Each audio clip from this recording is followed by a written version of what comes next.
Bismillahirrohmanirrohim. Assalamualaikum warahmatullahi wabarakatuh. Sahabat-sahabatku, saudara-saudaraku, yang dirahmati Allah, pentingnya berakal dan berilmu. Betapa bahayanya orang-orang yang berkata-kata tanpa dasar ilmu, yang berkomentar tanpa dasar ilmu, yang menjawab soal tanpa dasar ilmu. Sebaiknya jangan berkata-kata atas apa yang kita tidak tahu, karena pendengaran, mata, dan hati akan dihisap Allah Subhanahu wa Ta'ala. Karena pendengaran dan mata yaitu pintu kepada hati, yang menyampaikan kepada lisan untuk berkata, yang memberi inspirasi kepada lidah untuk berkata. Bahaya yang besar pada mulut bisa membunuh seseorang dengan menjawab dari pertanyaan seseorang dengan jawaban yang salah, tanpa ada dasar ilmunya. Sebaiknya, kalau ada sesuatu yang tidak kita ketahui, lebih baik bertanya pada orang yang tepat atau ahlinya.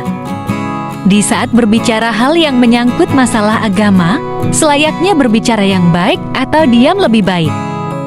Orang yang berkata-kata tanpa dasar ilmu, walaupun menepati kebenarannya, ia dusta, karena berkata tanpa tahu kebenarannya. Firman Allah di dalam Al-Quran, bahwa keindahan yang Allah janjikan di akhirat hakikatnya, tidak ada satu orang pun yang tahu, tidak ada mata yang pernah memandang kenikmatan yang Allah sediakan. Kebaikan-kebaikan yang Allah berikan kepada kita, bahwa balasannya akan diberikan di akhirat di antaranya. Satu, kebaikan itu berada di rumah Allah atau masjid. Dua, melaksanakan iktikaf di rumah Allah. Tiga, pada malam Jumat. Empat, majelis-majelis ilmu. 5. Melakukan sholat fardu dan menunggu sholat fardu berikutnya, seperti antara waktu maghrib ke waktu isya. Menurut Imam Syafi'i, ada 5 malam yang mustajab untuk berdoa. 1. Malam Jumat. 2. Malam pertama bulan Rajab. 3. Malam nisfu Syakban. 4. Malam Hari Raya Idul Fitri. 5. Malam Hari Raya Idul Adha.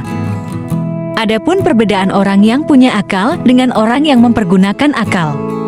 Bahwa orang yang mempergunakan akal pasti punya akal, tetapi orang yang punya akal belum tentu mempergunakan akalnya.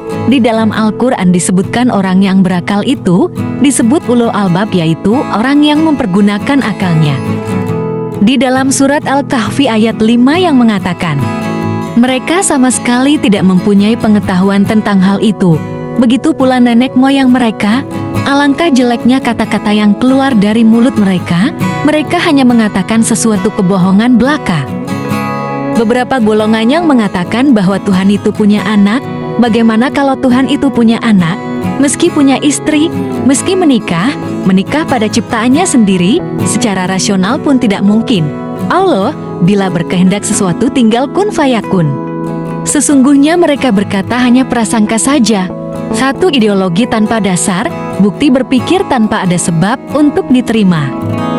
Orang yang melakukan maksiat di dunia, kalau tidak bertaubat dari maksiat itu, balasannya di akhirat lebih besar. Sebaliknya orang yang taat di dunia, apapun yang ia dapat di dunia, kenikmatan di akhirat jauh lebih besar, bahwa di surga jauh lebih indah. Demikianlah. Wassalamualaikum warahmatullahi wabarakatuh.